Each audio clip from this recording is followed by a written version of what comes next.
Hello नमस्कार, कैसे हैं आप सब। मैं अखिलेश स्वागत करता हूं आपका आपके अपने यूट्यूब चैनल में।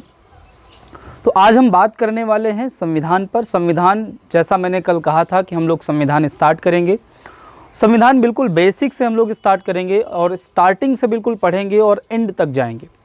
संविधान हम किस प्रकार पढ़ेंगे वो मैं आपको बता दूं कि भाग 1 से स्टार्ट करेंगे।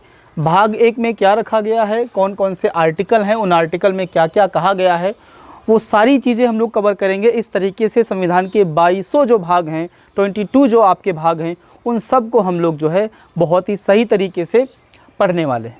तो आज हम शुरुआत करेंगे संविधान के भाग 1 की। तो जैसा हम सब लोग जानते हैं, संविधान का भाग 1 जो है उसमें क्या रखा गया है, संघ और उसके राज्य क्षेत्र। संघ और उसके राज्य क्षेत्र, साथ ही साथ ये जो संघ और उसके राज्य क्षेत्र के बारे में जानकारी दी गई है संविधान के भाग 1 में, उसको अनुच्छेद 1 से लेकर 4 तक में कवर किया गया है। अर्थात अनुच्छेद 1 से लेकर 4 जो है उसमें पूरा कवर कर लिया गया है संघ और उसके राज्य क्षेत्रों को। या फिर आपसे इस प्रकार से प्रश्न पूछ सकता है कि संविधान के भाग 1 में कहाँ से कहाँ तक के अनुच्छेद आते हैं, तो अनुच्छेद 1 से लेकर 4 तक। या फिर इस प्रकार से प्रश्न आ सकता है, संघ और राज्य क्षेत्र जो है उनको किन किन अनुच्छेदों में कवर किया गया है या कितने अनुच्छेदों में उनको कवर किया गया है, तो अनुच्छेद 1 से लेकर 4 तक में जो है इनके बारे में प्रावधान किए गए हैं। तो चलिए आगे स्टार्ट करते हैं। और सबसे पहला जो आर्टिकल है इसका, आर्टिकल 1 यानी अनुच्छेद 1 जो है उसको हम लोग पढ़ने का प्रयास या समझने का प्रयास करते हैं। तो जैसा मैंने यहाँ पर लिखा हुआ है कि अनुच्छेद 1 कहता है कि भारत या इंडिया, भारत अर्थात इंडिया जो है वो राज्यों का संघ होगा। क्या होगा? राज्यों का संघ होगा। इस बात को एक मैप के जरिए हम लोग समझने का प्रयास करते हैं। अब देखिए कुछ इस तरीके से आप समझिए, ये जो आप देख रहे हैं ये क्या हो जाएगा, पूरे भारत की, वर्तमान भारत आपका है, ये पूरे भारत की जो है सीमा हो जाएगी। ठीक है, ये पूरा आपका इंडिया हो गया। और ये जो इंडिया है या जो ये भारत है ये आपका संघ कहलाएगा। ठीक है, और ये संघ कब किससे मिलकर बना होगा, इसमें जो ये छोटे छोटे आपको राज्य दिखाई दे रहे हैं इनसे मिलकर ये जो पूरा भारत बन रहा है इसी को हम लोग क्या बोलेंगे, संघ बोलेंगे। भारत राज्यों का संघ होगा। ये जितने सारे राज्य हैं इनको मिलकर जो हमारा देश बन रहा है वही क्या कहलाता है, आपका संघ कहलाता है। राज्यों का संघ होगा। और एक पॉइंट और याद रखिए, किसी भी राज्य को जो है संघ से अलग होने का अधिकार नहीं होगा। अगर आपसे पूछा जाता है कि निम्न में से किस अनुच्छेद में कहा गया है कि किसी भी राज्य को संघ से अलग होने का अधिकार नहीं है, तो आप क्या बता सकते हैं, अनुच्छेद 1 में। अनुच्छेद 1 कहता है भारत राज्यों का संघ होगा और किसी भी राज्य को भारत से अलग होने का अधिकार या पृथक होने का अधिकार नहीं होगा। ठीक है, 2 पॉइंट आपको समझ में आए। एक पॉइंट मैं आपको और समझा देता हूं। राज्य, ये जो आप शब्द देख रहे हैं, जब ये संविधान लागू हुआ होगा तब राज्यों की संख्या बहुत कम थी।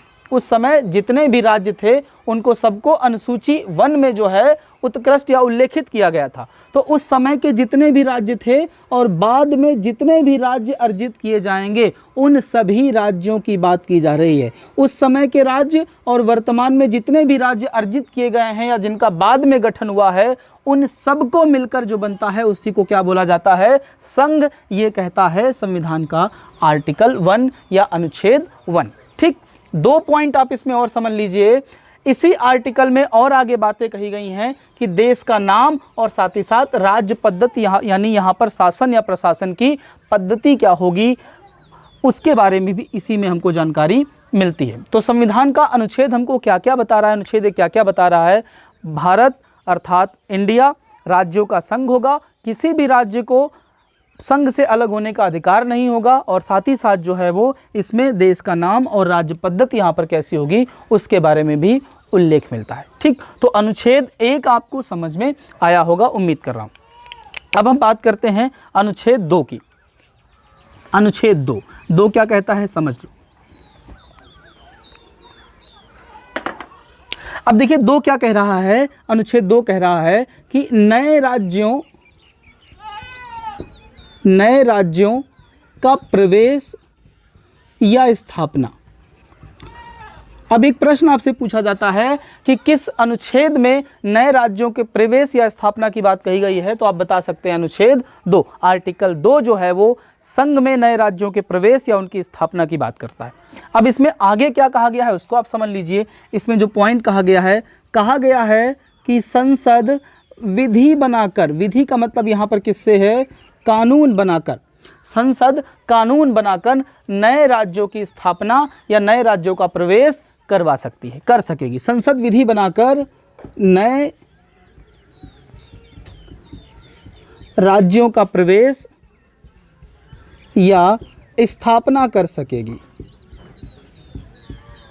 स्थापना कर सकेगी। देखिए आराम से इसको समझते रहिए, क्लास में ही, यानी ये जो आप आधे घंटे का लेक्चर देखेंगे इसी में आपका संविधान का भाग 1 जो है पूरी तरीके से कवर हो जाएगा, चाहे वो एसएससी लेवल का हो, चाहे पीसीएस लेवल का हो, चाहे आपको डिस्क्रिप्टिव भी लिखना हो, अगर भाग 1 से कोई प्रश्न आता है तो आप आसानी से उसको लिख सकते हैं। आर्टिकल 2 क्या कह रहा है, नए राज्यों का प्रवेश या स्थापना। अगर संघ में, जैसे यहाँ पर आप देख लीजिए, अभी क्या करते हैं, थोड़ी देर के लिए एक नया राज्य बना हुआ है, कौन सा, लद्दाख, आप जानते हैं ये लद्दाख, थोड़ी देर के लिए मान लेते हैं ये जम्मू कश्मीर है, ये क्या है, जम्मू कश्मीर है। नया जो लद्दाख राज्य बना है, ध्यान दीजिए, नया जो लद्दाख राज्य बना है, केंद्र शासित प्रदेश है हालांकि, नया जो लद्दाख राज्य बना है वो नया किस अनुच्छेद के तहत बना है, आर्टिकल 2 के तहत। आर्टिकल 2 के तहत जो है नया राज्य बना है और ये आपका नया राज्य क्या हो गया, बन गया, उसकी स्थापना हो गई या नए राज्य का प्रवेश हो गया। संघ में एक नया राज्य आपका जुड़ गया है अनुच्छेद 2 के तहत। संसद विधि या कानून बनाकर नए राज्यों की स्थापना या उनका प्रवेश करवा सकेगी। क्लियर है इतनी बात। अब एक पॉइंट मैं आपको और बता देता हूं। देखिए अब एक अनुच्छेद जो है इसमें 2 का जोड़ा गया था, 2 का जोड़ा गया था जो कि इस समय क्या पड़ा हुआ है, निरसित पड़ा हुआ है। क्यों पड़ा हुआ है मैं आपको समझा देता हूं। देखिए अगर आपको याद हो सिक्किम, ठीक है, सिक्किम अगर आपको याद हो तो सिक्किम को जब भारत में जोड़ा गया था तो उसको सहराज्य के रूप में जोड़ा गया था, उसको पूर्ण राज्य के रूप में नहीं जोड़ा गया था, तो उसको आर्टिकल 2 का में रखा गया। सिक्किम को आर्टिकल 2 का में रखा गया था सहराज्य के रूप में। बाद में क्या हुआ कि 36वें संविधान संशोधन 1975 में क्या किया गया कि सिक्किम को जो है पूर्ण राज्य का दर्जा दे दिया गया और तब से ये आर्टिकल आपका क्या हो गया, निरसित हो गया। तो अनुच्छेद 2 का भी है लेकिन वो आपका निरसित यानी खाली पड़ा हुआ है। ठीक है, तो 3 आर्टिकल आपको समझ में आए, आर्टिकल 1, आर्टिकल 2 और आर्टिकल 2A या 2 का। इतनी बात आपको समझ में आई है, उम्मीद कर रहा हूँ।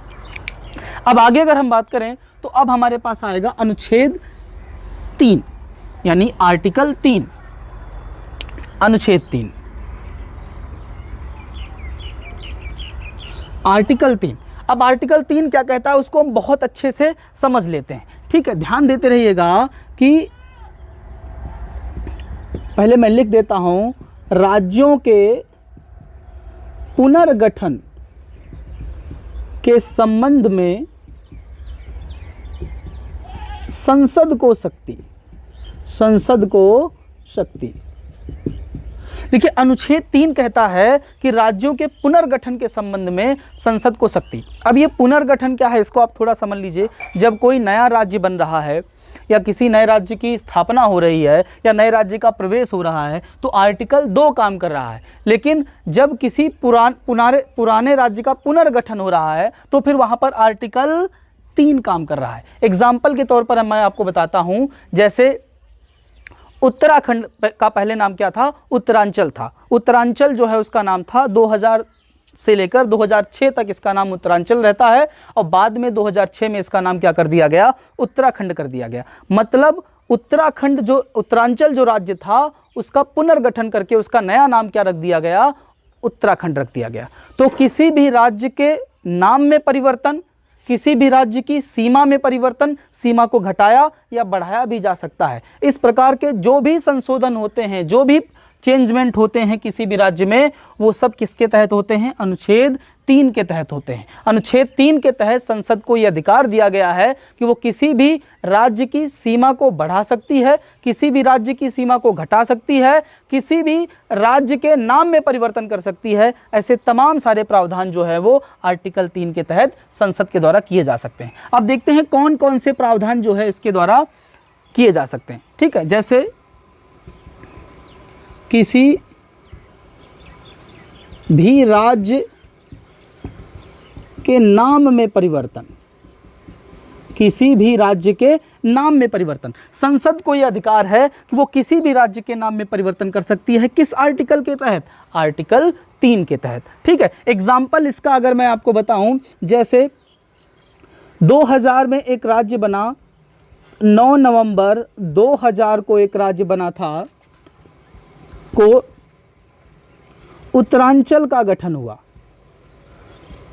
ठीक है, ये क्या है, एक नया राज्य गठित हुआ है। 9 नवंबर 2000 को उत्तरांचल का गठन हुआ, एक नए राज्य की स्थापना हुई। अब नए राज्य की स्थापना किसके तहत हुई होगी, अनुच्छेद 2 के तहत। नए राज्य का प्रवेश या स्थापना किसके तहत हो रही है, अनुच्छेद 2 के तहत हो रही है। ठीक है, अब ये जो 9 नवंबर 2000 को नया राज्य उत्तरांचल बना है, फिर क्या हुआ कि 2006 में इसका नाम जो है उत्तराखंड कर दिया गया। इसका नाम क्या कर दिया गया, उत्तराखंड कर दिया गया। और उत्तराखंड जब इसका नाम हो गया तो अब क्या हुआ है, इसका दोबारा से पुनर्गठन हुआ है। पुनर्गठन हुआ है तो आर्टिकल कौन सा अप्लाई होगा, आर्टिकल 3 अप्लाई होगा। ठीक है, और ये आपको याद रखना है, ये 27वां राज्य बना था हमारा उत्तरांचल। कब बना था, 9 नवंबर 2000 को, और 2006 में इसका नाम क्या कर दिया गया था, उत्तराखंड कर दिया गया था। क्लियर है, ये वाला पॉइंट आपको समझ में आया होगा। अब आगे अगर बात करें, यहाँ पर मैं इसको रफ किए दे रहा हूँ, अब बाद में देख लीजिएगा। आगे अगर बात करें तो एक पॉइंट आपको और दिखेगा, वो ये किसी भी राज्य की सीमा को घटा बढ़ा सकती है। किसी भी राज्य की सीमा को घटा बढ़ा सकती है। अब यहाँ पर आप समझते रहिएगा कि यानी संसद अनुच्छेद 3 के तहत जो है किसी भी राज्य की सीमा को कम या ज़्यादा कर सकती है। ठीक है, जैसे एग्जाम्पल यहाँ पर भी मैं आपको दूंगा। 15 नवंबर 2000 को झारखंड का गठन हुआ। ठीक है, 15 नवंबर 2000 को बिहार का एक हिस्सा काटकर झारखंड का गठन हुआ। पॉइंट आप समझिएगा, 15 नवंबर 2000 को बिहार का एक हिस्सा काटकर जो है झारखंड का गठन हुआ, और झारखंड आपका 28वां राज्य बना। 28वां राज्य बना। अब देखिए क्या किया गया, बिहार का एक हिस्सा काटकर, यानी बिहार का कुछ भाग जो है, कुछ सीमा क्या कर दी गई, कम कर दी गई। किस आर्टिकल के तहत, आर्टिकल 3 के तहत। और झारखंड नाम का एक नया राज्य बना है, किस आर्टिकल के तहत, आर्टिकल 2 के तहत। हमारे इस संघ में एक नए राज्य का प्रवेश हुआ है जिसका नाम है झारखंड। और नए राज्यों का प्रवेश या स्थापना आर्टिकल 2, राज्यों के पुनर्गठन के संबंध में जो भी बातें होती हैं वो आर्टिकल 3 के तहत होती हैं। उम्मीद कर रहा हूं इतना आपको जो है समझ में आया होगा। चलो अब आगे अगर हम बात करें तो अब और समझ लीजिए आप, आर्टिकल 4।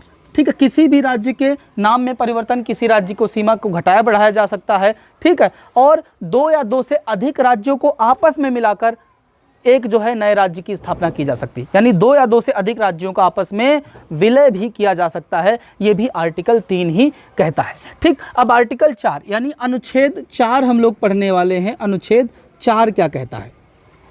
अब अनुच्छेद 4 को पढ़ने से पहले कुछ चीजें मैं आपको समझा देता हूं। जैसे संविधान में अगर कोई संशोधन होना है, तो फिर उसके लिए एक बिल लाना पड़ता है, और उस बिल को कहा जाता है संविधान संशोधन विधेयक या बिल, संविधान संशोधन बिल। ठीक, अब ये बिल जब संसद में रखा जाता है, पेश किया जाता है, तो इस बिल को संसद से जो है वो विशेष बहुमत से पास होना अनिवार्य होता है। यानी संविधान में संशोधन वाला जो बिल होता है उसको विशेष बहुमत से पास होना अनिवार्य होता है। ऐसा कौन कहता है, ऐसा कहता है अनुच्छेद 368। यानी अनुच्छेद 368 जो है वो संविधान में संशोधन की बात करता है कि संविधान में संशोधन किया जा सकता है, बस उसके लिए विशेष बहुमत की आवश्यकता होती है। ये बात कहता है अनुच्छेद 368। ठीक, इतनी बात को याद रखना। अब मेरी बात को समझो। अनुच्छेद 4 क्या कह रहा है कि राज्यों के संबंध में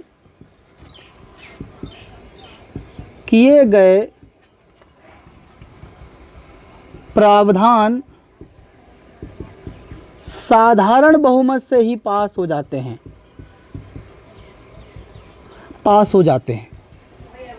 अब इस पॉइंट को आप समझिए, ये क्या कह रहा है कि अनुच्छेद 4 कह रहा है कि राज्यों के संबंध में जो भी प्रावधान किए जा रहे हैं वो साधारण बहुमत से ही पास हो रहे हैं। इसका मतलब अनुच्छेद 368 में जो कहा गया है कि संविधान में संशोधन अगर हो रहा है तो विशेष बहुमत की आवश्यकता है, और यहाँ पर कहा जा रहा है कि राज्यों के संबंध में जो भी प्रावधान किए जा रहे हैं वो सब साधारण बहुमत से पास हो जा रहे हैं। ठीक है भाई, किसी नए राज्य की स्थापना, किसी पुराने राज्य की सीमा को घटाना, किसी पुराने राज्य की सीमा को बढ़ाना, या फिर दो राज्यों को आपस में मिला देना, ये संविधान में संशोधन है कि नहीं है? भाई जब कभी भी नए राज्य की स्थापना होती है तो आपने पढ़ा होगा फलाना संविधान संशोधन। जैसे 13वां संविधान संशोधन नागालैंड के गठन की बात करता है। जब 13वां संविधान संशोधन हुआ था उसके तहत नागालैंड राज्य की स्थापना की गई थी। तो 13वां संविधान संशोधन ही तो है, लेकिन याद रखिए वो संविधान संशोधन जो है साधारण बहुमत से पास हुआ होगा, वहां पर अनुच्छेद 368 के प्रावधान अप्लाई नहीं होते हैं। यानी अर्थात हम क्या लिख सकते हैं, अर्थात अनुच्छेद 1, 2, 3 पर, ये 4 कहता है, अनुच्छेद 4 कहता है कि अनुच्छेद 1, 2, 3 पर अनुच्छेद 368 के प्रावधान प्रभावी नहीं हैं, अर्थात नए राज्य की स्थापना, पुराने राज्य की सीमा को घटाना बढ़ाना, दो राज्यों को आपस में मिलाना, ये जितने भी प्रावधान हैं वो सारे के सारे साधारण बहुमत से हो जाते हैं। ये जितने के सारे प्रावधान होंगे ये सब आपके संविधान में संशोधन है और साधारण बहुमत से ही हो जाते हैं। इनके लिए विशेष बहुमत की आवश्यकता नहीं होती है। मतलब 368 जो है वो आर्टिकल 1, 2, 3 पर प्रभावी नहीं है। नए राज्यों की स्थापना, पुराने राज्यों की सीमा में परिवर्तन, पुराने राज्यों की सीमा में परिवर्तन या फिर दो राज्यों को आपस में मिलाना, इन प्रावधानों को छोड़कर और बाकी जितने भी संविधान में संशोधन होते हैं सब 368 के तहत विशेष बहुमत से ही होते हैं। बस ये आपके साधारण बहुमत से हो जाते हैं। तो ये आपका क्या हो जाएगा, भाग 1 हो जाएगा, आर्टिकल 1, 2, 3, 4। उम्मीद कर रहा हूँ आपको आसानी से समझ में आ गया होगा। एक बार मैं और अगर रिकैप कर दूँ, अनुच्छेद 1 क्या कह रहा है कि भारत क्या है, राज्यों का संघ होगा और राज्यों को ये बिल्कुल अधिकार नहीं होगा कि वो संघ से अपने आप को पृथक करें। साथ ही साथ जब संविधान लागू हुआ है तो उस समय संविधान की पहली अनुसूची में जितने भी राज्य शामिल हैं वो, तथा बाद में जितने भी राज्य अर्जित किए जाएंगे उन सब से मिलकर जो बनेगा उसी को हम लोग क्या बोलेंगे, संघ बोलेंगे। 2 पॉइंट इसमें और बताए गए हैं आर्टिकल 1 में ही कि राज्य पद्धति क्या होगी इंडिया में, और साथ ही साथ जो है देश का, कंट्री का नाम क्या होगा। आर्टिकल 2 क्या कह रहा है, आर्टिकल 2 कह रहा है कि जो है नए राज्यों की स्थापना या प्रवेश, संसद कानून बनाकर जो है वो नए राज्यों की स्थापना या प्रवेश करवा सकती है, ये कहा गया है। और आर्टिकल 3 कह रहा है कि राज्यों के पुनर्गठन के संबंध में संसद को शक्ति, पुनर्गठन मैं आपको बता चुका हूं, नए राज्यों, दो या दो से अधिक राज्यों को आपस में मिला देना, या फिर किसी राज्य की सीमा को घटा देना, किसी राज्य की सीमा को बढ़ा देना, या फिर जो है किसी राज्य के नाम में परिवर्तन करना। आर्टिकल 4 कह रहा है कि अनुच्छेद 1, 2, 3 पर अनुच्छेद 368 प्रभावहीन है, प्रभाव नहीं डालता है। अर्थात अनुच्छेद 1, 2, 3 के तहत जो भी संविधान संशोधन किए जाएंगे वो सब साधारण बहुमत से हो जाएंगे। और 368 क्या कहता है कि संविधान में संशोधन अगर होना है तो विशेष बहुमत से ही होगा। ये अनुच्छेद जो है 1, 2, 3 पर प्रभाव नहीं डालता है, ये सब साधारण बहुमत से ही हो जाते हैं। अगर ये वीडियो आपको अच्छा लगा हो तो इसका दूसरा वीडियो आपको जल्द ही मिलेगा जिसमें हम बात करेंगे नागरिकता के बारे में, आर्टिकल 5 से लेकर 11 तक। वीडियो अच्छा लगे तो लाइक करें, शेयर करें, सब्सक्राइब करें। Thank you.